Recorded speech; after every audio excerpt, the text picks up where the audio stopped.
¿Ya conoces las publicaciones del Centro Olof Palme? Te invitamos a conocer las relaciones internacionales en el siglo XXI. Escrito por Walter Astia Burgos y María Cristina Rosas.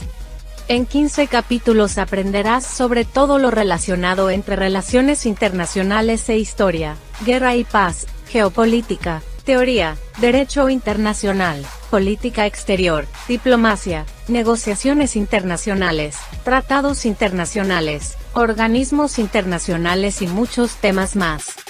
Adquiere ya las relaciones internacionales en el siglo XXI. Envíanos un mensaje a través de nuestras redes sociales para adquirir esta y otras obras del Centro Olof Palme México.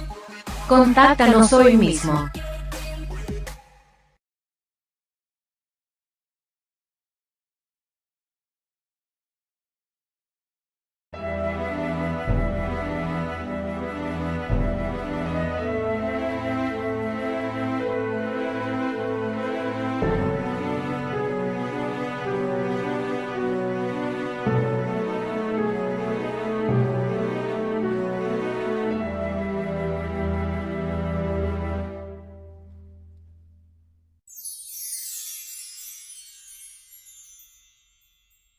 Buenas tardes, México. Buenas tardes, República Dominicana. Es un gusto darles la más cordial bienvenida a una sesión más de Una tarde con, una producción del Centro Olof Palme México destinada a analizar con destacadas figuras del mundo político, diplomático, cultural, los temas de interés para nuestros países y considerando la agenda tan compleja con la que tenemos que lidiar, es verdaderamente algo necesario. Yo soy María Cristina Rosas y tengo el gusto de presentarles a nuestro invitado del día de hoy, el expresidente de la República Dominicana, el doctor Leonel Fernández, a quien le doy la más cordial bienvenida. Le agradezco su tiempo y la disposición para charlar con nosotros. Presidente, muchas gracias. No, gracias a usted, María Cristina, por esta gentil invitación que me ha hecho para participar en este diálogo.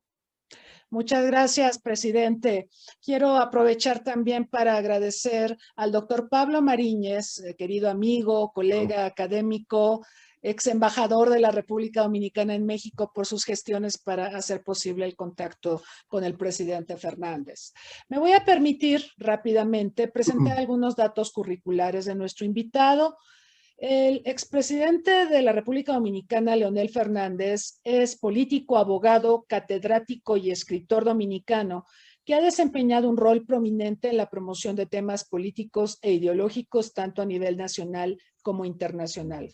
Ha sido electo en 3 ocasiones presidente de la República Dominicana, ejerciendo un mandato de carácter progresista y democrático, con lo cual ha impulsado una reforma institucional democrática, crecimiento económico sostenido, la aplicación de políticas sociales orientadas a la reducción de la pobreza y un notable desarrollo en la infraestructura del país. Ha sido investido con el título de doctor honoris causa por reconocidas universidades de Europa, Estados Unidos y América Latina, debido a sus aportes a la democracia, al respeto de los derechos humanos, al diálogo entre los pueblos, a la paz y la justicia social. Entre las universidades que destacan está la Universidad de la Sorbona, la Universidad París 8, la Universidad Nacional General San Martín, la Universidad Nacional Pedro Enríquez Ureña y la Universidad de Seton Hall en New Jersey. Además, la Universidad de Jordania lo distinguió dándole su nombre a su Centro de Estudios Latinoamericanos y la Universidad de Alcalá le entregó la medalla de oro. Por su parte, Unicaribe College de Miami, en Florida, lo declaró profesor honorífico. El doctor Fernández es autor de los libros Estados Unidos en el Caribe, Raíces de un poder usurpado, El nuevo paradigma, El delito de opinión pública, Años de formación, Años de avance, Ideas en conflicto, Diálogo póstumo entre Juan Bosch y John Barlow Martin, y también es autor de En defensa de la Constitución. En la actualidad, el doctor Fernández es presidente de la Fundación Global Democracia y Desarrollo, FUNGLODE, de la Asociación de las Naciones Unidas de la República Dominicana, de la Federación Mundial de Naciones Unidas y expresidente de la Fundación Unión Europea, América Latina y el Caribe, organización internacional. Además, es miembro de varias instituciones internacionales como el Círculo de Montevideo, Consenso de Jefes de Gobierno libremente elegidos, Diálogo Interamericano y el Club de Madrid. Es fundador y presidente del partido Fuerza del Pueblo, así como también fue candidato a la presidencia de la República Dominicana por una cuarta ocasión el año pasado, cuando pues además presenciamos que los comicios que estaban pactados para el mes de mayo se tuvieron que posponer por la pandemia del coronavirus para el mes de julio, que ese es un tema interesante, presidente, a ver si tenemos oportunidad de comentar. México tiene comicios de medio término en un mes más y siempre la pandemia es un factor que nos preocupa, cómo hacer elecciones en este contexto. Pero bueno, sin más, yo quisiera comenzar preguntándole al presidente Fernández, ¿cómo percibe la posición de América Latina en el contexto actual? Por supuesto, estamos enfrentando la multicitada pandemia, pero también hay muchos desafíos económicos y políticos. ¿Cuál es el balance que usted hace de la situación en nuestra región, presidente? Sí, pues bien, María Cristina, en realidad estos desafíos para América Latina y el Caribe tienen carácter prepandemia, ¿no? Desde antes de la pandemia ya veíamos un lustro de mediocre crecimiento económico.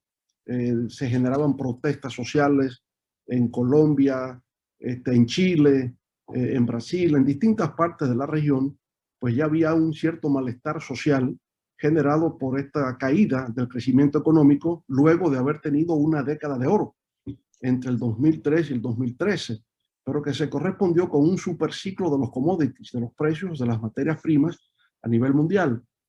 Cuando vino la crisis financiera global del año 2008-2009, pero que se extendió durante una década, los precios de las materias primas empezaron a bajar y eso, por supuesto, empezó a tener inmediatamente impacto social, impacto económico y, por supuesto, desde el punto de vista político-electoral, porque la mayoría de los gobiernos que estaban entonces, de los partidos que estaban en el poder, pues perdieron las elecciones en el próximo ciclo electoral. De manera que hay un malestar que viene en la región en los últimos 10, 11 años, pero que se agudizó durante el último lustro. De manera que al iniciarse la pandemia ya América Latina estaba en una situación de fragilidad y diría de intensas protestas y de descontento social. Esto se ha agravado como consecuencia del impacto que ha tenido esta crisis sanitaria. Y América Latina, teniendo tan solo el 8% de la población mundial, tiene el 30% de los infectados a nivel global como consecuencia de la pandemia. ¿Ya? Lo que indica, por consiguiente, que estamos hoy día en una situación de crisis real, crisis económica, porque ha habido una disminución de los ingresos fiscales conjuntamente con un incremento del gasto público, con lo cual la deuda de América Latina se ha incrementado y ahora las agencias calificadoras de riesgo están presionando para que se produzca una reforma fiscal en medio de una crisis no superada, con lo cual estamos entre dos, o en la antesala de una próxima crisis financiera, o la realización de reformas fiscales en un momento en que tenemos una debilidad estructural, con lo cual entonces se podría crear un problema de inestabilidad política y por consiguiente pérdida de gobernanza democrática. De manera que es un problema, una situación realmente complicada la que tenemos en el momento actual en la región. Presidente, la salida o una posible solución, dada la magnitud de la crisis y la urgencia de atender la demanda social, no solo de salud, sino también de generar empleos, ¿sería más deuda, contraer más endeudamiento? ¿Qué piensa al respecto? Bueno, sin duda alguna que para enfrentar el impacto económico de la crisis sanitaria se requirió aumentar el gasto público. Digamos, es lo normal que en una situación de contracción de la economía se apliquen políticas contracíclicas. Y eso significa, obviamente, aumentar el gasto público. Por tanto, la deuda ha aumentado, pero no ha aumentado solo en América Latina, ha aumentado mundialmente, ¿verdad? Hoy día yo diría que es una de las grandes preocupaciones que se tienen a nivel mundial. La deuda pública global hoy día es de 288 trillones de dólares. Países como Estados Unidos ya tiene un 120% del PIB en su deuda. La segunda economía del mundo, que es China, su deuda es 250% del PIB. Japón también anda por 250, Italia por igual. Es decir, el tema de la deuda global se ha convertido en el principal problema de la economía global mirando a futuro. ¿Cómo resolverlo? Es el gran dilema. Claro, América Latina por igual. Su deuda se ha incrementado como resultado del incremento del gasto público que se ha hecho en el marco de la pandemia, que solo se podía financiar a través de la emisión de bonos en los mercados internacionales. Ahora, lo que está ocurriendo es que las agencias calificadoras de riesgo están exigiendo en estos momentos en que aún no ha habido una plena recuperación de nuestras economías, que en estas circunstancias se apliquen reformas fiscales que obviamente van a generar un gran descontento. La posición que tenemos sobre esto, María Cristina, es que en realidad, tratándose de una crisis global, tiene que haber una solución de carácter global. No puede haber soluciones nacionales aisladas frente a un problema de carácter global. Y en este sentido lo que estamos planteando es la creación de un fondo global de cooperación y solidaridad.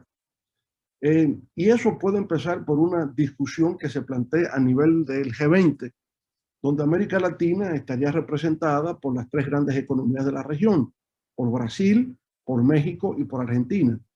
Y el planteamiento sería justamente que por lo menos nuestra región, de acuerdo con cálculos de economistas, requeriría una inyección de capitales equivalente más o menos a 3 trillones de dólares. Esos recursos irían fundamentalmente a los organismos multilaterales y a los bancos de desarrollo regional. Cada país presentaría su listado de necesidades inmediatas, ¿verdad? Que tienen que ver en primer lugar con el tema sanitario, recursos para la adquisición de las vacunas, recursos para el fortalecimiento del sistema nacional sanitario y por supuesto recursos para reactivar el crecimiento económico, la disminución del desempleo y la reapertura de empresas. Esos recursos se utilizarían para eso. Una vez que podamos lograr la reactivación de la economía, entonces puede plantearse una solución a la deuda. Eso tendría que a su vez verse en el marco de países de renta media, que es la mayoría de los países de América Latina, se han tratado con el mismo sentido de los países pobres altamente endeudados, por la circunstancia específica del impacto de la pandemia. Eso implicaría reprogramación de la deuda. Eso podría implicar reconsideración de moratoria y pago de intereses. Es decir, crear una flexibilidad para que los países estén en condiciones de enfrentar esta situación. Si no se hace así y se exige a los países en los momentos actuales realizar reformas fiscales, uno puede prácticamente pronosticar que América Latina va a arder en llamas. Habrá una situación de protestas, una situación de ingobernabilidad. Para evitar eso es simple y llanamente que la razón se imponga, el sentido común se pueda imponer y por consiguiente el costo será menor que una situación de desestabilización política total. Por tanto, la idea sería las reformas fiscales tendrán que hacerse. No estamos negando que no se hagan reformas fiscales, pero en contextos y circunstancias distintas a las que tenemos actualmente. En la actualidad no es posible.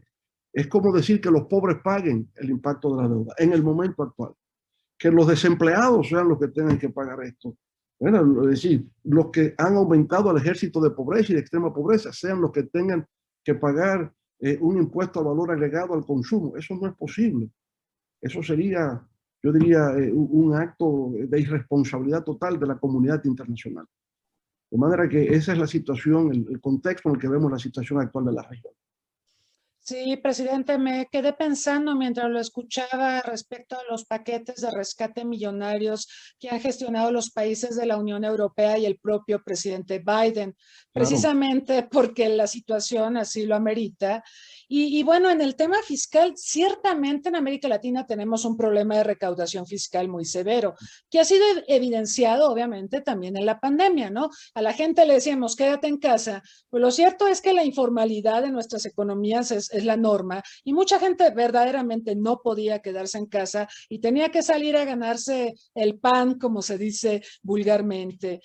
Sin embargo, coincido con usted en que no es el momento de plantear una reforma tributaria porque efectivamente esto debilitaría la ya de por sí lastimada economía de cada uno de nuestros países. Dicho esto, presidente, bueno, yo creo que es importante hablar también del cambio de gobierno que hubo en Estados Unidos, la llegada de Joe Biden, que acaba de cumplir 100 días como presidente de la Unión Americana, porque, bueno, en general los analistas coinciden en señalar un cambio de postura del gobierno de Estados Unidos hacia el mundo y, por supuesto, hacia la región latinoamericana.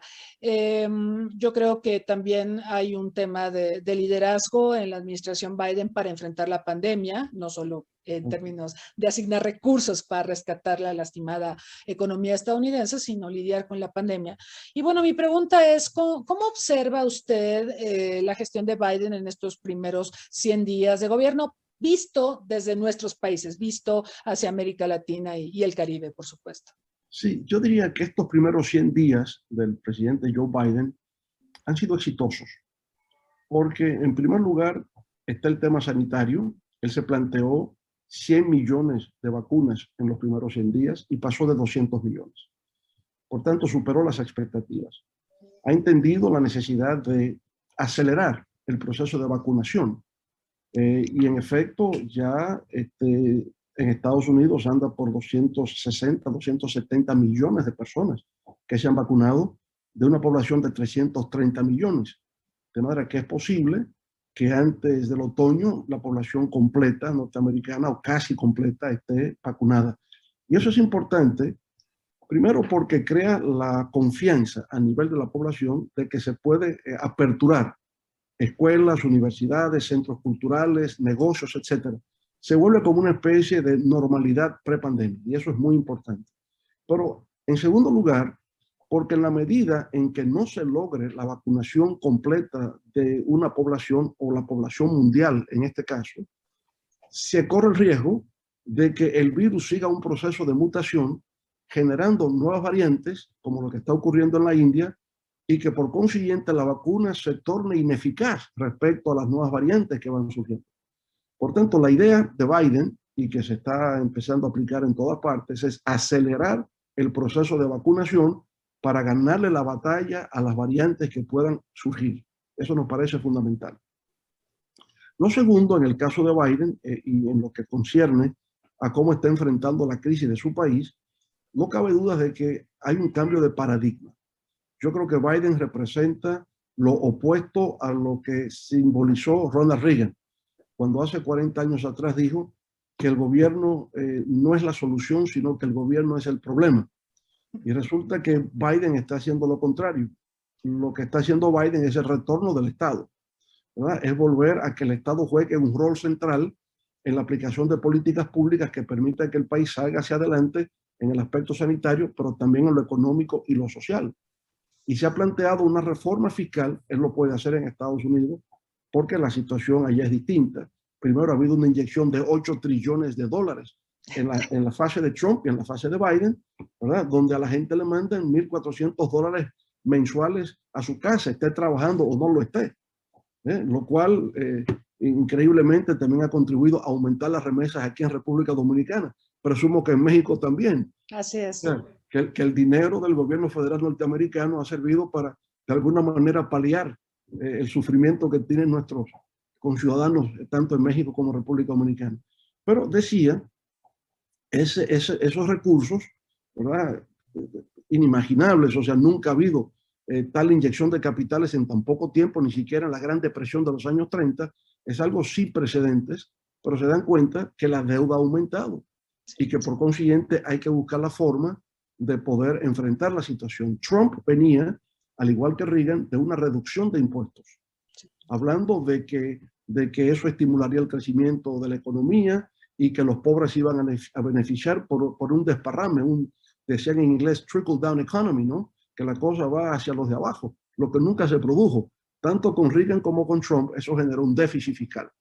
El déficit de Trump, de su rebaja a los impuestos en el año 2017, a la actualidad ha sido de 2 trillones de dólares. Por consiguiente, hay que aumentar los impuestos. Pero, ¿qué tipo de reforma fiscal pretende hacer Biden? Primero aclara, no se va a tocar a la clase media y mucho menos al sector laboral. Es una reforma fiscal que va a tocar a las grandes corporaciones y a los ricos. Solamente se va a aumentar los impuestos a todos aquellos que obtengan ingresos por encima de $400,000 al año y a las corporaciones. Y buscarán enfrentar los paraísos fiscales y todo lo que tenga opacidad en el manejo, ¿verdad?, del pago de los impuestos correspondientes. Bueno, pero en América Latina la situación es distinta, porque generalmente nuestras reformas fiscales son regresivas. Es un impuesto al consumo, es un impuesto al consumo, y por consiguiente la crisis la terminan pagando los pobres. Por lo tanto, hay una gran diferencia. Pero Biden diría que deja atrás el modelo Reagan y el modelo Trump de fiscalidad, y de alguna manera lo que está diciendo es que se está superando el modelo neoliberal en Estados Unidos y que se vuelve a una especie de nuevo Franklin Delano Roosevelt, a una especie de nuevo New Deal, ¿verdad? O si se quiere, política keynesiana de activa participación estatal, y eso yo creo que es positivo, ¿eh? Rescatar el papel del Estado, sobre todo en tiempos de crisis. De manera que diría que Biden hasta ahora va avanzando en una dirección correcta. Con respecto a América Latina, lo primero ha sido la suspensión de la construcción del muro. Y yo creo que eso también es muy positivo, porque la solución al problema migratorio no está en la construcción de un muro. Ya el Chapo Guzmán enseñó cómo se construyen túneles y cómo las cosas se pueden hacer por ahí, ¿verdad? Bueno, y que tampoco los muros impiden que los virus crucen por encima de los muros para que se haga un tema global. Lo mismo ocurrirá con el calentamiento global y con los temas medioambientales. No son muros lo que hoy ya se construyen en la humanidad, son puentes que permiten soluciones conjuntas a los problemas que nos afectan a todos. Entonces, la suspensión de la construcción del muro yo creo que es la primera política interesante, importante, que hace Biden con respecto a América Latina. Lo segundo es la migración. Hay una mayor flexibilidad con respecto al tema migratorio, yo diría más humano, ¿eh? Hay una humanización del tema migratorio que no estaba en la época de Trump y que por consiguiente representará un desafío interno para Biden, en razón de que hay núcleos, sobre todo en esa parte del sur de los Estados Unidos, entre Texas, New Mexico, ¿verdad?, Nuevo México, para decirlo mejor, Arizona, donde hay una reacción muy adversa a la presencia hispana, la presencia nuestra, ¿verdad?, en esa parte de los Estados Unidos. Eso es claro. Ya luego, el tema de lo que está ocurriendo, lo que llaman el Triángulo del Norte, entre El Salvador, Guatemala, ¿verdad? Esa gente que migra hacia, y Honduras, que migra hacia México y de México quieren ir a Estados Unidos, ese es un grave problema. El tráfico de drogas, en fin, son los problemas básicos con los que se encuentra Biden hacia América Latina, y dos temas que son esenciales, que es el caso de Cuba y de Venezuela, por supuesto, ¿no? Sí, presidente.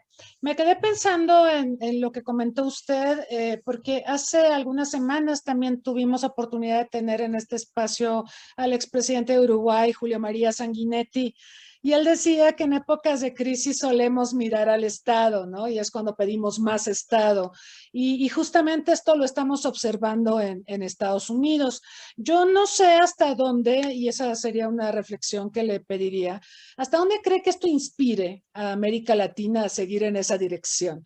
Porque pues obviamente estamos lidiando con gobiernos de orientaciones políticas muy diversas y no todos están convencidos, me parece, de que se requiere más Estado o se requiere una mayor gestión del Estado para resolver la crisis. Personalmente yo creo que sí. Yo creo que el Estado se ausentó mucho a partir de los modelos económicos que hemos desarrollado al paso del tiempo, y creo que ahora esa ausencia del Estado nos está costando social, política y económicamente. Pero ¿usted cree que nos inspire estas medidas que está tomando el presidente Biden a nivel de gobiernos de América Latina y del Caribe? Yo diría ahí, María Cristina, que América Latina siempre tuvo una tradición estatista. Desde la Segunda Posguerra Mundial hasta los años 70, América Latina creció, avanzó dentro de un marco de política desarrollista con una fuerte presencia estatal, ¿no? Bueno, fue una época, la época, digamos, de industrialización vía sustitución de importaciones, pero nos permitió avanzar. Lo que pasa es que los años 70, la década de los 70, es un periodo donde se incuban transformaciones que no tienen su origen en América Latina, más bien en Estados Unidos y en Europa. El tema tuvo mucho que ver con el escalamiento de la guerra de Vietnam, por un lado, la cuadruplicación de los precios del petróleo, Sí. el resurgimiento de una hiperinflación. Pues todos estos factores hicieron entender, sobre todo a los economistas que estaban en los organismos multilaterales, que el modelo de crecimiento estatista había culminado y se dio paso entonces a la otra corriente de pensamiento que había estado en pugna desde la Gran Depresión, una visión más conservadora, monetarista, que se incubaba en la Universidad de Chicago, ¿verdad? Y que hemos identificado como el neoliberalismo. Digamos que el motor fundamental para el crecimiento ya no es el Estado, sino el mercado. Y lo que hemos visto son las insuficiencias de ambos cuando se autoexcluyen. Si usted tiene un modelo que se basa exclusivamente en el mercado, va a encontrar que las desigualdades sociales van a aumentar, porque de entrada hay una situación asimétrica. Entonces ahí tiene que intervenir el Estado para poder arbitrar, regular y poder redistribuir ingresos y mantener ciertos niveles de equidad en la sociedad. Entonces yo creo que hemos aprendido la lección de que no es un Estado que excluye al mercado y no es un mercado que excluye al Estado. Se necesitan ambos. Claro. El mercado es el mejor mecanismo de asignación de recursos en una economía de libre competencia. Punto. El Estado es para regular, para arbitrar y para garantizar equidad en la distribución de los recursos. Cuando combina ambos, entonces los países suelen avanzar. El Estado necesita mantener un diálogo permanente con el sector productivo nacional, crear un clima de negocios adecuado para la inversión, para que haya confianza, ¿verdad? Combinación de inversión privada, inversión pública, inversión extranjera, acelera sin duda alguna el crecimiento y el desarrollo. Eso digamos, es la experiencia que hemos tenido en la región y mundialmente. Ahora, a veces no son los gobiernos los que toman la decisión de si se inclinan por una filosofía de mercado o por un tema de Estado. Se lo imponen. Hay una imposición. A veces un gobierno necesita recursos del Banco Mundial, pero viene el representante del Fondo Monetario y dice, si usted no adopta estas medidas, tales y cuales, esos recursos no llegan. De manera que hay una imposición y los gobiernos son conducidos, o fueron conducidos fundamentalmente desde la década de los 90 en adelante, a la adopción de políticas de carácter o de corte neoliberal. Ahora, con esta pandemia, sobre todo también con lo que había acontecido con la crisis financiera global del 2008-2009, empieza a haber un giro y una mayor comprensión de que esos dos elementos de la ecuación no se autoexcluyen mutuamente, sino que se necesitan para poder hacer que los pueblos avancen, progresen y generen bienestar social para sus ciudadanos. Sí, presidente. Yo quiero aprovechar también para invitar a quienes nos están acompañando aquí en la sala de Zoom y quienes nos acompañan en Facebook Live a que expresen sus comentarios, preguntas para nuestro invitado. Y presidente, ahora que hablaba de este tema, me quedé pensando en una iniciativa que está apoyando el presidente Biden a propósito de exclusión y de vacunas. Habrá visto que tenemos el acuerdo TRIPS en la Organización Mundial del Comercio y el tema de las licencias obligatorias para poder hacer las patentes, hacer uso de las patentes y de esta manera poder producir vacunas que se requieren desesperadamente en India y por supuesto en todo el mundo y en nuestra región, por supuesto. Esto ha generado polémica. Los dichos de Biden de que él está a favor de apoyar estas licencias obligatorias y el que se usen las fórmulas de las vacunas existentes ha generado conflictos con las farmacéuticas, ¿no? Que alegan que ellas invirtieron para desarrollar las vacunas y que liberar patentes puede incluso comprometer la seguridad de estas vacunas y generar diversos problemas. Pero lo cierto, presidente, hemos visto que las farmacéuticas han incrementado sus utilidades y sus beneficios económicos durante la pandemia. ¿Qué opinión le merece el tema de las licencias obligatorias? ¿Usted considera que es importante tenerlas liberadas, digamos, para esta contingencia tan terrible que estamos enfrentando? Sí, aunque en verdad la iniciativa de la liberalización de las patentes o del derecho a propiedad intelectual no ha sido propiamente de Biden, María Cristina, ¿no? Hay que reconocer que con anterioridad ya lo habían solicitado la propia India y África del Sur. Sí. Entonces, el hecho de que el gobierno norteamericano se haya sumado nos parece magnífico. Y creo que lo pueden hacer porque en realidad hubo mucha inversión pública a la investigación y a la innovación con respecto a la fabricación de las vacunas.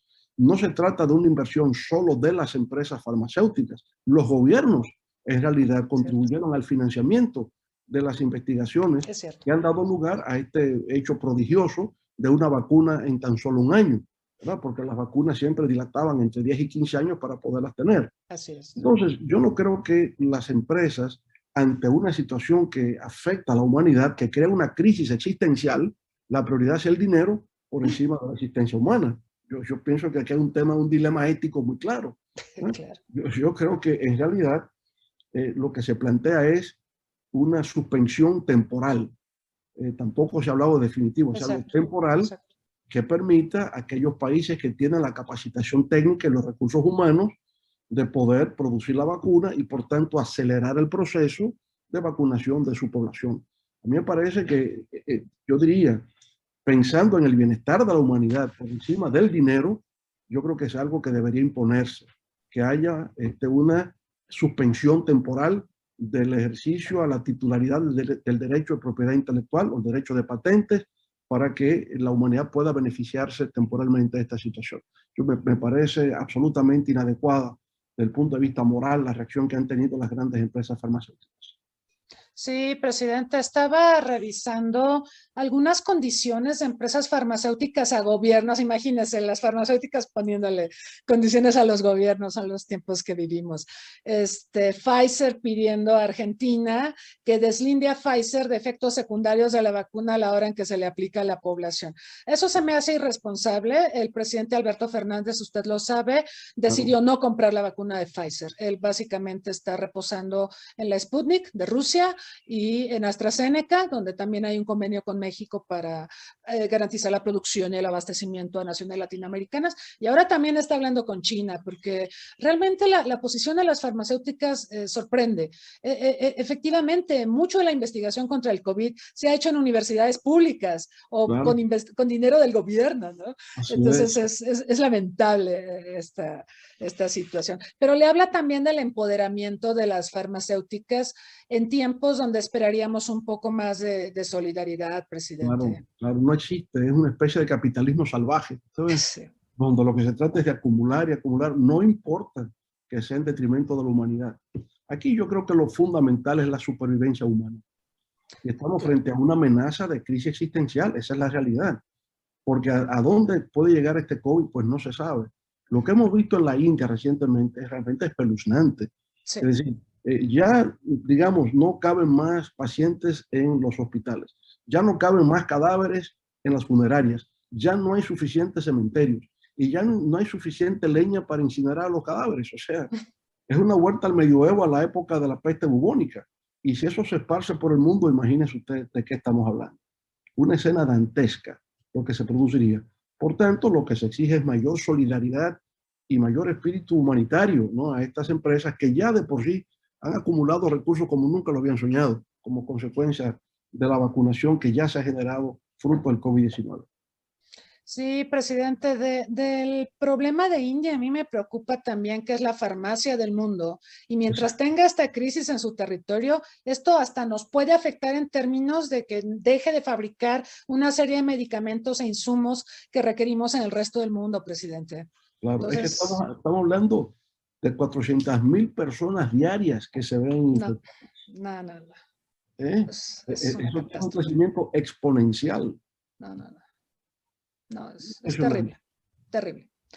Así que sí, ojalá que esto detone justamente y permita también que esta liberación de patentes se haga, aunque también me comentaban expertos que la logística para producir más vacunas no es tan sencilla. Yo creo que también nos estamos enfrentando a esto. Presidente, el otro día tuve el privilegio de entrevistar al embajador Cuello Camilo, es el embajador dominicano en Corea del Sur, en la República de Corea, y él publicó recientemente un libro que se llama Vivir con la pandemia, y a propósito de la diplomacia en tiempos de pandemia. Él explica cómo ha cambiado la gestión diplomática, la gestión política durante la pandemia, cómo hemos tenido que emigrar en muchos casos a la virtualidad y bueno, como en un momento dado vamos a tener que pensar quizá en híbridos en el futuro, ¿no? Combinar un poco lo presencial con con el trabajo a distancia. Pero, a ver, embajador, República Dominicana nos antecedió en el Consejo de Seguridad de la ONU. Ahora México está ahí. A mí me parece complicado el tema de la virtualidad en la diplomacia, sobre todo cuando se abordan temas sensibles. Obviamente la diplomacia puede abarcar cuestiones muy generales, pero también temas sensibles que requieren un trato más cercano, más confidencial. ¿Usted cómo observa la gestión diplomática ahora y pensando a posteriori, ya que tengamos más control sobre la pandemia, ya que estemos vacunados o tengamos inmunidad de rebaño? ¿Cómo lo percibe usted? Me pregunta a mí, en este Sí, caso. Sí, sí. ya. Pensaba que el embajador iba a estar con nosotros también interactuando. Se supone que iba a estar, pero no lo Ah, veo. Pero bueno. yo pienso, María Cristina, que la virtualidad es un legado positivo que nos deja la pandemia. Porque efectivamente todos queríamos avanzar hacia la construcción de campus virtuales en el mundo académico, en el mundo de la salud, y la pandemia en este caso lo ha acelerado. Y fíjese usted y yo, en otras circunstancias quizás no habríamos pensado que esta entrevista podría darse en la forma en que lo Así estamos es. haciendo. Así Así que es. yo diría, es un gran legado que nos deja la pandemia, es el lado positivo que la pandemia tiene. Y lo mismo ocurre en el mundo de la diplomacia. Hay una diplomacia digital, ¿verdad?, que hoy día también va avanzando y que está dejando sus frutos. Acelera por lo menos la posibilidad de la comunicación y todo eso es muy, muy positivo. Y ciertamente hay que aprender a convivir con la pandemia porque hay enfermedades que vienen y se quedan, se mitigan, ¿verdad? Usted puede controlarlas y se aprende a convivir con ellas. Eso me parece mucho al final de la novela de La Peste de Albert Camus, ¿verdad? Sí. Cuando dice que el bacilo de la peste nunca desaparece, se oculta, se oculta detrás de los muebles, detrás de las, digamos, de aspectos de la casa, pero reaparece de vez en cuando. Así Y es. el COVID-19 no será la última pandemia que tendremos en el planeta. Ya vendrán otras, pero nos deja lecciones. Y esas lecciones permiten un poco poder prevenir o poder controlar la aparición de la próxima pandemia. De manera que se aprende a vivir, a convivir con la gripe, se aprende a convivir con muchas de las enfermedades que pululan, porque ya se tiene también un protocolo sanitario de prevención y de tratamiento. No lo teníamos con el COVID cuando empezó. No se sabía cómo se podía tratar. Y por tanto tuvimos muchos fallecimientos que con la experiencia que hoy ya se tiene, con el conocimiento que se ha adquirido, pudieron haberse evitado. Hemos tenido que aprender muy rápido, presidente, Sí. de esta pandemia. Y efectivamente habrá más. Entonces, hay que aprender lecciones lo más rápido posible. Así es. Presidente, nos preguntan, le formulan una pregunta respecto a las relaciones diplomáticas entre la República Popular China y la República Dominicana, dado que, bueno, se establecieron hace 3 años. Y la pregunta es, ¿cómo se han venido desarrollando y si puede esto contribuir a que la República Dominicana pueda tener acceso a las vacunas de China contra el COVID? Sí, pues efectivamente, desde hace 3 años tenemos relaciones diplomáticas formales con China, porque antes de eso teníamos una oficina de representación comercial en Beijing. Y naturalmente la República Dominicana estaba buscando la manera de establecer relaciones diplomáticas formales desde mucho antes. Lo que ocurre es que un gobierno en Taiwán, anterior al actual, estaba, digamos, en negociaciones con la República Popular China, y mientras eso duraba, pues China congelaba el establecimiento de nuevas relaciones de países que tenían vínculos diplomáticos con Taiwán. Pero cuando ese diálogo China-Taiwán se suspende o se deja sin efecto, entonces hay una nueva apertura para otros países poder sostener relaciones diplomáticas con la República Popular China. A nosotros nos parece muy importante, ya la República Popular China es la segunda potencia mundial, ¿eh?, en muchos ámbitos, pero al mismo tiempo República Dominicana no hubiera podido acceder a estar en el Consejo de Seguridad de Naciones Unidas si no hubiese tenido relaciones con China, porque los votos asiáticos y los votos africanos no han sido posibles. Entonces ya hoy día se necesita mantener este vínculo hasta para tener presencia, ¿no?, en el sistema internacional. Lo mismo, si no hubiésemos tenido relaciones con China, lo más probable es que la vacuna Sinovac, que es la que se está aplicando en República Dominicana, tampoco habríamos tenido acceso a ella. Por consiguiente, diría que es algo hoy día inevitable usted tener un vínculo diplomático con el país, el segundo país más poderoso del planeta. Yo pienso que sería una insensatez no tenerla. Así que la relación va bien, se ha aumentado el comercio, hay proyectos de inversión, y yo pienso que ha sido una decisión correcta que el país ya tenga relaciones diplomáticas formales con la República Popular China. Muy bien, presidente.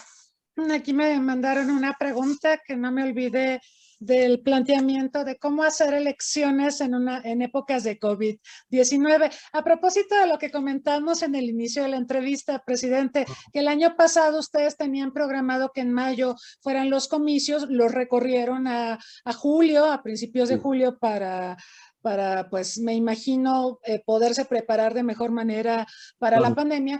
Pero la pregunta es, ¿qué dificultades vio usted? ¿Cuáles fueron los principales problemas a los que se enfrentaron ustedes durante el desarrollo de los comicios y qué recomendaciones haría para hacer comicios en tiempos de pandemia, a partir de esa experiencia?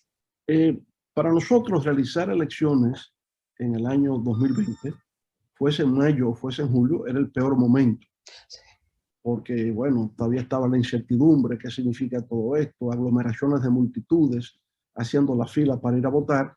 Y naturalmente, en esas elecciones presidenciales y legislativas que se celebraron en julio, votó solo el 50%, lo que significa un 25% menos de lo que de manera normal votaban en elecciones presidenciales y legislativas conjuntas en República Dominicana. O sea que hubo una abstención generada, obviamente, por la pandemia. Creo que en el momento actual se está en mejores condiciones que el año pasado. El proceso de vacunación ha avanzado, la gente tiene mayor conciencia de lo que esto significa y si se mantiene la mascarilla, el distanciamiento del lugar, distanciamiento físico del lugar, pues yo creo que se puede efectuar el proceso comicial. No habría ese gran problema. Obviamente, aún así, aún habiendo superado el peor momento del 2020, todavía estimo que un segmento de la población no iría a ejercer el sufragio. Por consiguiente, habría que esperar que efectivamente habría un índice de abstención mayor que en cualquier proceso electoral previo. Eso habría que esperarlo de esa forma porque hay un desincentivo a participar en el proceso electoral como consecuencia de la pandemia, obviamente. Sí, es verdad. Bueno, veremos cómo se desarrollan en México. Nosotros tuvimos comicios en algunos estados de la República el año pasado. Y dicen que esa experiencia pues va a servir justamente para las elecciones de medio término que tendremos el mes próximo. Ya quizá tendremos oportunidad de comentar esto posteriormente. Presidente, ¿cómo ubica usted el estado actual de las relaciones entre México y la República Dominicana? Yo creo que hay un gran potencial para profundizar la relación. Pero, bueno, y claro, hay un montón de coincidencias históricas y bueno, yo creo que en el planeamiento, por ejemplo, comercial, económico, también hay muchas afinidades. ¿Cómo ve usted la relación bilateral en estos momentos? Bueno, las relaciones entre México y la República Dominicana han sido históricamente de una gran amistad, relaciones cordiales, de muchos intercambios en todos los aspectos, ¿no? La presencia mexicana en el país pues se siente. Aquí tenemos a Claro, que es parte del grupo de telecomunicaciones de Carlos Slim y que presta un gran servicio en la República Dominicana. Tenemos a Pemex, ¿verdad? Aquí en República Dominicana, o sea, Cemex, más bien, que es la cementera mexicana que está aquí. Tenemos intercambios culturales con universidades mexicanas. La presencia de la UNAM, donde creo que usted es egresada, al igual que el maestro Pablo Mariñez. Entonces, tenemos un vuelo ya directo entre República Dominicana y la Ciudad de México. Y por lo tanto, inversiones comerciales, inversiones en el ámbito de las telecomunicaciones, intercambios culturales, yo creo que se enriquece mucho este vínculo entre México y la República Dominicana. México, por supuesto, siempre se ha visto que debe jugar un rol de liderazgo en Centroamérica y el Caribe. Históricamente siempre fue así, pero hubo una época en que en realidad no se sentía la presencia de México en la región. Se sintió como un cierto abandono. Pero creo que en los últimos años México ha comprendido que efectivamente tiene en la región grandes amigos y que hay grandes oportunidades de intercambio. O sea, República Dominicana hoy día depende fundamentalmente del turismo. México es un país turístico. Hay muchas experiencias que intercambiar, por ejemplo, ¿verdad? Entonces, bueno, el cine mexicano, la música mexicana está presente en la República Dominicana todos los días. Luego es muy natural que se fortalezca el vínculo, la cercanía que tenemos, o sea, estamos a 2 horas y media de distancia entre ambos países, hay una cercanía, hay una afinidad, hay una simpatía mutua, practicamos el béisbol, todo esto pues obviamente que establece una relación de afectividad quizás muy singular y muy único entre nuestros pueblos. Sí, presidente, es verdad. Nos llegó una pregunta donde plantean que si pudiera comentar respecto a la situación del CAFTA-DR, o sea, de este tratado comercial que tiene Estados Unidos con Centroamérica y la República Dominicana, a la luz de que durante la administración Trump se decidió por parte de este presidente renegociar el Tratado de Libre Comercio de América del Norte y crear el famoso TEMEC. La pregunta va en el sentido de si el CAFTA-DR se renegociaría en los términos del TEMEC. Sí, bueno, hasta ahora no se ha planteado una renegociación de ese tratado, no se ha dicho. Desde República Dominicana habría, por ejemplo, el interés de que algunos productos agrícolas pudiera extenderse el periodo en el cual, digamos, pudieran todavía protegerse en el sentido de no dar apertura a la importación de productos norteamericanos que son subsidiados en su producción y subsidiados en la exportación. Y por tanto habría una situación de competencia muy desigual con respecto a lo que se produce en República Dominicana. Les doy un solo ejemplo, el arroz. Bueno, el arroz que se produce en Estados Unidos, sobre todo en Arkansas, es un arroz subsidiado en su producción. Si eso entra al mercado dominicano para la fecha prevista, que creo que es el 2023 o 2024, pues obviamente afectaría enormemente a ese sector productivo de la República Dominicana. La posibilidad de renegociar eso en el sentido de eliminar los subsidios o dar mayor posibilidad a la República Dominicana de seguir desarrollando su producción arrocera, pues nos ayudaría mucho, ¿verdad? Yo pienso que para Estados Unidos el mantenimiento de este acuerdo también tiene sus ventajas. En la medida en que nosotros podamos acceder al mercado norteamericano en condiciones arancelarias preferenciales, permite generación de empleos en la República Dominicana con inversión norteamericana o inversión de cualquier otro país con bienes y servicios que entren al mercado norteamericano. En caso de que esas empresas tengan que cerrar por el hecho de que ese acuerdo no tenga viabilidad futura, generaría una presión migratoria hacia los Estados Unidos, inevitablemente, de manera que es algo que es de mutuo beneficio. Si usted genera empleo, genera una dinámica económica en el país donde funcionan esas zonas francas industriales, pues eso va, digamos, en beneficio de todos. No hay presión migratoria hacia el norte, hacia Estados Unidos, nos quedamos aquí e incluso nos da una visa a la gente que va y vuelve, no tiene por qué quedarse porque tiene su empleo en República Dominicana. Y lo mismo ocurre con México, ¿verdad? Ningún mexicano quiere quedarse en Estados Unidos si tiene seguridad en su propio país. Iría a Estados Unidos de visita, de placer, para conocer, para comprar, inclusive, pero no para quedarse, no tiene motivos para hacerlo. De manera que estos son acuerdos que van en beneficio de todos y que no solamente tienen una dimensión estrictamente comercial, aunque lo comercial nos afecta cuando hay una situación de desigualdad o asimetría con respecto a productos que figuran en la lista de intercambios comerciales. Sí, presidente. Como usted sabe, el TEMEC, y ahorita me quedé pensando cuando comentó lo de la migración, y lo que acaba de decir, que los tratados comerciales cada vez incluyen temas no comerciales, ¿no? Por ejemplo, lo laboral, lo ambiental, democracia, derechos humanos, en fin, corrupción. Por ejemplo, el TEMEC tiene una serie de disposiciones para combatir la corrupción. Se están volviendo muy complejos. Entonces, igual a muchas personas les parece que que este tratado, el TEMEC, podría servir como modelo para futuras negociaciones o para renegociar tratados que Estados Unidos ya tiene suscritos con diversas naciones, ¿no? Y ahí nosotros en República Dominicana podríamos aprender mucho de México, de cómo se llevaron a cabo esas negociaciones, ¿verdad? Porque también cuando el presidente Trump las planteó, México no estaba preparado para eso, ni tampoco el Canadá.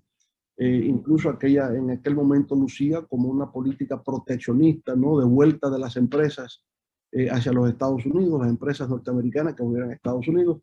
Lo que hoy día también, María Cristina, uno se da cuenta que ya eso no es posible, ¿no? Claro.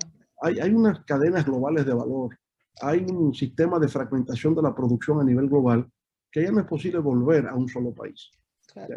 Ya son cosas que llegaron para quedarse. Entonces, el sistema de producción global, mediante los sistemas de cadenas globales, ya eso es imposible revertirlas. Y por otra parte, no se hace nada intentando hacerlo cuando estamos en víspera de un proceso de automatización laboral. Es cierto. Al fin y al cabo, usted no va a ganar masa de empleados cuando ya estamos entrando en una fase de robotización de la producción, que será el otro gran desafío que vamos a tener nosotros, ¿verdad? Porque cuando venga ese proceso de robotización, entonces, ¿cuál será el valor de las empresas de zonas francas en términos de generación de empleos? Pero eso es un poco más hacia adelante, cuando tendremos ese desafío al cual habrá que buscar una respuesta adecuada. Sí, presidente. Bueno, también el envejecimiento demográfico, ese es otro desafío que vamos a enfrentar tarde o temprano en nuestros países. Está más pronunciado, obviamente, en algunos, como los europeos, Japón, pero nosotros vamos a llegar ahí también. Y ahora China por igual, China. Y China, claro. Sí, porque con su política de un solo miembro, un solo niño, ¿verdad? Sí. En la familia, ahora ya empieza a verse cómo se revierte la curva del crecimiento demográfico, ahora es en descenso.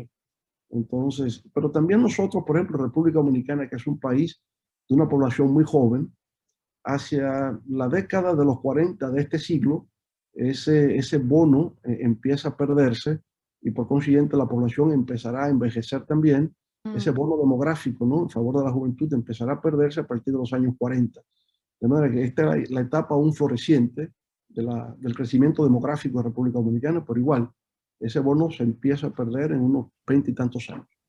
Sí, y vamos a tener que pensar en estrategias para hacerle frente, por todos los desafíos que implica, ciertamente. Presidenta, le preguntan ¿cómo reacciona República Dominicana ante la migración constante de haitianos que buscan sobrevivir fuera de su país, en donde la situación económica es muy difícil y quizá donde enfrenta una de las crisis más profundas a nivel del continente americano? Claro, para nosotros es una gran presión, obviamente, ¿no? Porque somos una isla compartida. Sí. Y también en el caso de ser tierra continental, si bien es cierto que la presión de un país hacia el otro se siente, siempre se hablaba de cuando Nicaragua presionaba en Costa Rica, por ejemplo, pero es tierra continental. Si no se queda en Costa Rica, sigue para Honduras o sigue para Guatemala. Claro. Pero aquí se queda en República Dominicana. Entonces, ese ha sido siempre un problema muy grave que hemos tenido. Se ha buscado la manera de una regularización de la migración, empezando por su identificación aquí en República Dominicana. Se ha ido avanzando mucho en ese sentido, pero al final siempre entendemos que la única manera de poder detener la migración de Haití hacia República Dominicana, como la migración de cualquier país hacia otro, es creando condiciones de mejoría de la calidad de vida del país de emisor de migrantes. Eso es lo que estamos viendo. Y por lo tanto siempre hemos apelado a la comunidad internacional para que ayude a Haití a resolver sus problemas estructurales. Y lamentablemente no ha habido una reacción debida, ni siquiera cuando el terremoto del 2010, muchas primeras planas, muchas promesas y al final se olvidan. Y por tanto Haití, los haitianos ya no solamente están migrando hacia República Dominicana, también hacia México, también hacia Brasil, también hacia Chile, también hacia las Bahamas, ¿verdad? Porque necesitan de alguna manera encontrar un camino para la supervivencia. Lamentablemente en República Dominicana no tenemos las condiciones para poder socorrer a los haitianos en la medida en que ellos lo necesitan. No tenemos. Todavía nosotros somos un país que está luchando contra la pobreza y contra la pobreza extrema y muchas limitaciones que tenemos. Por lo tanto, igual regularizamos, identificamos y apelamos a la comunidad internacional para que se dé cuenta que se requiere una responsabilidad para crear las condiciones a los fines de que Haití pueda dar satisfacción, por ejemplo, a los objetivos de desarrollo sostenible de Naciones Unidas. Claro. eliminación del tema del hambre, reducción de pobreza, acceso al agua potable, donde están teniendo ya un problema de acceso al agua potable, a energía, a una educación de calidad, las cosas básicas que permiten la condición humana y el desarrollo de la potencialidad creativa que todo ser humano tiene y que en Haití hoy día no se da. Sí, presidente. México recibió haitianos después del terremoto. Abrimos una posibilidad para que emigraran para acá. La mayoría están en Tijuana, en un lugar que ahora se llama la Pequeña Haití, justamente. Sí. Aquí tenemos el pequeño Puerto Príncipe. Presidente, nos preguntan cuál es el poder suave de República Dominicana. Ya ve que está muy en boga esto de Joseph Nye y los recursos de poder suave que disponen los países. Por ejemplo, dicen que México tiene su cocina, su música, su cultura como poder suave, pero acá nos preguntan a propósito de la República Dominicana. Bueno, yo diría el béisbol. ¿Verdad? Somos el país que más jugadores de grandes ligas exporta a los Estados Unidos. Superestrellas, que ya son del Salón de la Fama. Esa es parte de nuestro poder suave. El turismo dominicano es parte de la atracción, ¿verdad?, que tiene el país. La música, el merengue ha sido reconocido por la UNESCO como Patrimonio Cultural de la Humanidad. Ahora la bachata por igual, ¿verdad? Claro. Ahí está nuestro poder suave, en la capacidad artística, cultural, del pueblo dominicano. Nuestros pintores, escultores, escritores son reconocidos. Una figura como Juan Bosch, como Pedro Enrique Jureña, muy conocido en la cultura mexicana. Así es.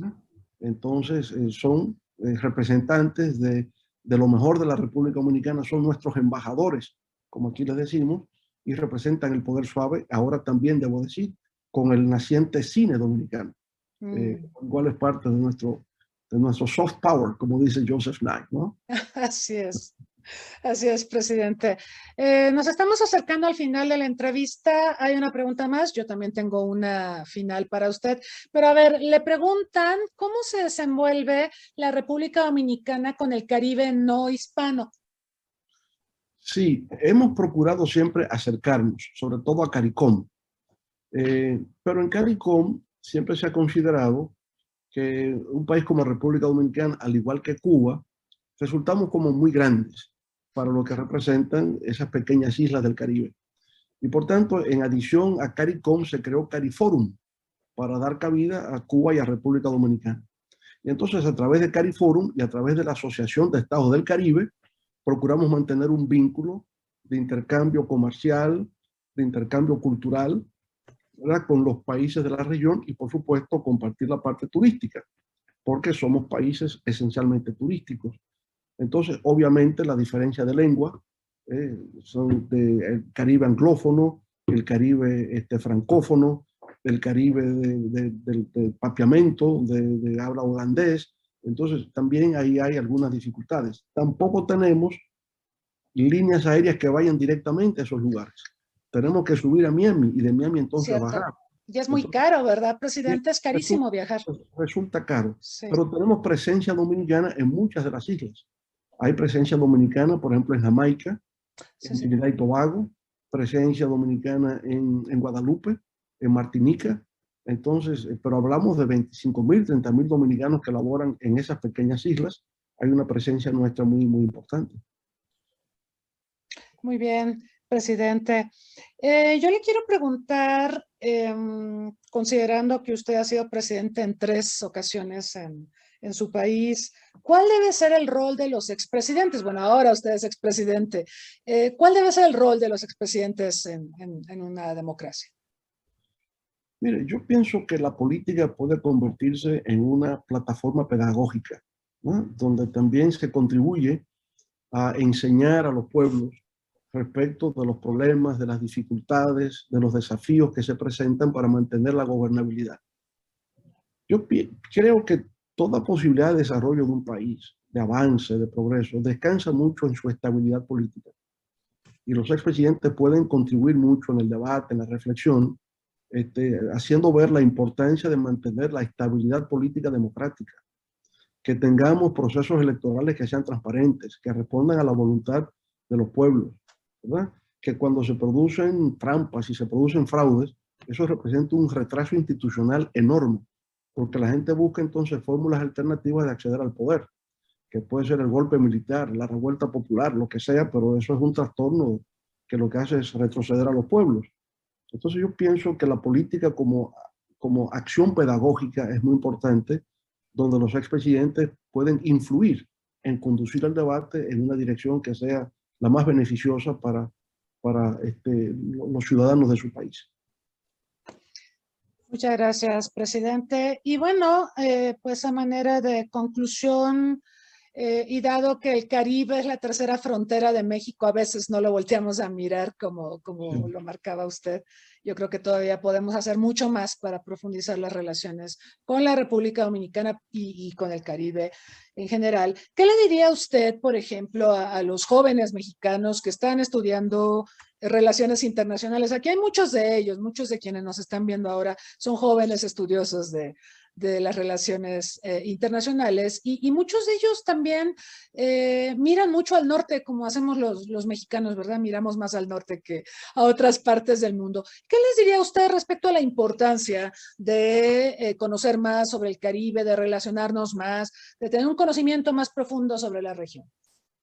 Sí, yo le diría a esos jóvenes que perfectamente pueden seguir mirando hacia el norte, pero que en el norte les harán más caso si sienten que del sur somos más fuertes. Eso sí. Y por consiguiente somos más fuertes si apelamos a la integración latinoamericana y caribeña. Y por lo tanto tenemos que aprender de nosotros mismos. Aquí en República Dominicana, y yo particularmente siento un gran orgullo por lo que representa la historia mexicana. Aquí la Revolución Mexicana, hablar de Pancho Villa, hablar de Emiliano Zapata, ¿verdad? Hablar del general Lázaro Cárdenas, eso es parte de nosotros, eso es parte de nuestra identidad. Nos sentimos muy orgullosos de compartir una historia común de luchas, de sacrificios, pero de búsqueda del bien común. De manera que estudiar el Caribe es muy importante para cualquier joven mexicano que esté interesado en las relaciones internacionales, porque cuando vaya a interactuar con sus colegas del norte, es por eso que le van a preguntar. Le van a preguntar por lo que pasa en la región, qué es lo que está ocurriendo en México y sus vecinos en Centroamérica y en el Caribe. Por tanto, conocer de nosotros, aprender de nuestra historia común, de nuestro espacio geográfico, histórico, cultural común, es sumamente fundamental para ejercer una función diplomática o un análisis de relaciones internacionales que vaya en beneficio de nuestros pueblos, ¿verdad? Porque hay una frase que no siempre me ha convencido de un autor norteamericano, apellido Meyer, un libro sobre la diplomacia, y decía, un diplomático es alguien que es enseñado a mentir en favor de los intereses de su país. Entonces, pero bueno, de eso no es que se trata, decir la verdad, ¿verdad? En favor de los intereses de su país, pero tiene que conocer los intereses de su país para poderlos representar adecuadamente. Y yo diría, no solo de su país, sino de la región a la que su país pertenece para hacer esa representación adecuada. Sí, presidente, me acordé del programa Erasmus que tienen en la Unión Europea y que fomenta mucho los viajes y los cursos de los estudiantes de un país en los demás. Y esto ayuda a forjar una identidad, una memoria colectiva y abona la integración. Yo creo que esa parte deberíamos explorarla más, ¿no cree, presidente? Sí, absolutamente. Bueno, aquí nosotros en nuestra fundación, que tiene el Instituto Global de Altos Estudios, pues procuramos mantener esa interacción continua. Y con México, por ejemplo, tenemos contactos con la UNAM, de igual forma con el CIDE, con el Colegio de México en algunos casos, pero también con otras universidades de la región. En Colombia, con la Universidad de Rosario, la Universidad Javeriana, y procuramos que los catedráticos, los ensayistas, los escritores latinoamericanos, pues pasen por aquí para generar este intercambio, porque es la manera de enriquecer una perspectiva latinoamericana de los problemas regionales y de los problemas del mundo. Tenemos que dialogar entre nosotros, conocer nuestra propia obra, compartirla entre nosotros y poderla promover y auspiciar en el ámbito internacional. Muy bien, presidente, pues espero que podamos seguir trabajando en esa dirección y profundicemos los vínculos. Y esta entrevista es parte de esta idea de profundizar los vínculos, de hablar de problemas comunes que nos interesan a nuestras sociedades. Muchas gracias, presidente Leonel Fernández, por esta exquisita entrevista que nos ha regalado. Le agradezco cumplidamente su presencia, su tiempo, y no sé si querría decir algunas palabras finales antes de despedirnos. Bueno, sobre todo testimoniar mi gratitud a usted por esta gentil invitación que me ha hecho y ofrecerme la oportunidad para intercambiar algunas ideas que espero sean de alguna utilidad para las personas que nos han seguido a través de su programa. Así que reitero las gracias y a su disposición para nuevos encuentros en el futuro. Muchísimas gracias, presidente Leonel Fernández. Gracias a quienes nos han acompañado aquí en Zoom y a quienes nos sintonizaron vía Facebook Live. Los invitamos la próxima semana, vamos a tener programa doble. Vamos a hablar con Laura Gursa, quien fuera la responsable de Protección Civil durante el gobierno de Felipe Calderón. Vamos a hablar de cómo se gestiona una pandemia y también del lamentable suceso del accidente del metro de la línea 12. Estaremos conversando con ella. Y un poquito después vamos a hablar con la astrónoma Gloria Koenigsberger, que es la pionera en la introducción de Internet a nuestro país.